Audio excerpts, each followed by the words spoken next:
What's up, tribe? Nick here from Ottawa, and in today's video I want to share with you some of the basics of tissue resets or self-massage. Okay, so I think a lot of people have heard or even tried to do some self-massage at some point, whether it was to loosen up a tight muscle, to improve mobility, or to reduce pain in a muscle that was causing discomfort.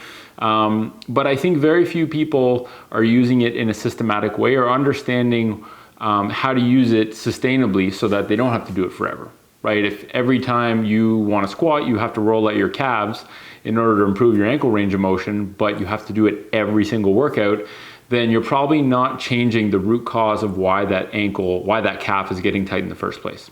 Okay, so I think the biggest thing to note to start with is that muscles are always tight for a reason, right? They're your body's attempt to solve a problem. For example, if you don't have access to the very important muscles at your hip and you can't stabilize from those hip joint muscles, then your brain solves that lack of stability problem sometimes by engaging your calf as a permanent stabilizer. So your calf is permanently turned on because it's the only way your brain it's the only strategy available to your body in order to provide your ankle and your lower leg with stability.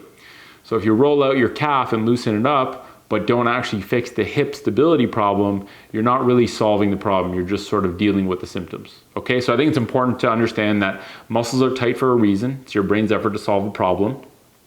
Number two is when we're doing tissue work, there's a couple things that we're trying to accomplish, okay?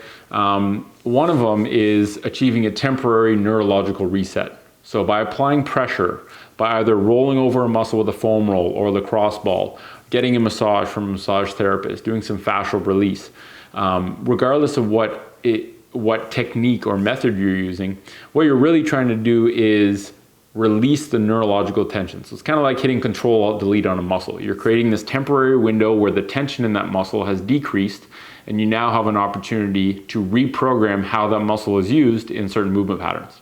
Okay, so a neurological reset, a temporary effect, is one of the effects. Another one of the effects that we often get when we're doing tissue work is improving the movement between all the different sliding surfaces. So for example, if I take my forearm, I chop it, I'm going to see different layers, right? I'm going to see skin, I'm going to see fascia, I'm going to see muscle, I'm going to see nerves. And all these individual layers have to be able to move and slide against one another.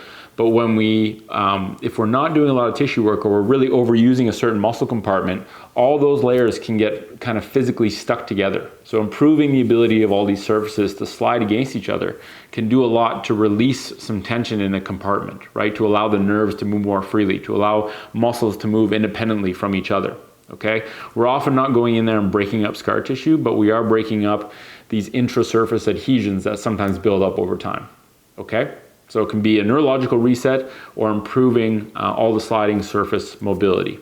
Now, it's important when you're doing tissue work, number one, the pressure that you apply should be at a level that's tolerable, but tolerable discomfort, I think, is the name of the game, right? If it feels like it tickles, maybe you're not pushing hard enough, but if you're making weird faces and swearing, maybe you're pushing too hard. So you really have to find the sweet spot, and a really powerful tool to use there is your breath.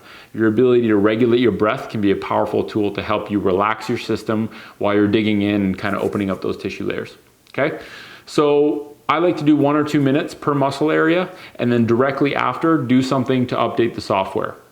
So you hit Control-Alt-Delete, you do some tissue work, you get rid of some of the neurological tone, now you gotta do a software update, right? Now you have to do something to repattern how that muscle is used. And that's kind of like hitting Control-Save, so you don't have to go back and do all that mobility work the next day. So figure out a purpose of why you're doing the mobility work. If it's just to get some temporary pain relief, that's fine. But if it's to restore mobility permanently and not have to do this tissue work forever, make sure you understand the underlying mechanism of why that muscle's tight in the first place. Record it, record how frequently you're doing the tissue work, how you felt during, how you felt after. You know, you really have to take a methodical approach when you're using mobility as a tool. Otherwise, you find yourself just kind of aimlessly mobilizing all the time without really getting any sustainable effects. Okay, so hopefully that gives you a bit of a background into tissue resets, you know, why we do it, making sure you understand the reason that that tissue is tight. And in the tools section, we're gonna go over individual tissue resets. So for the bottom of the foot, for the calf, for the quad. And in those individual videos, we'll make sure to mention common reasons common root causes of why those tissues get tight so that you can not only release the tissue, but you can also make sure you're addressing the root cause. Anyway, thanks for listening. Catch you in the next video.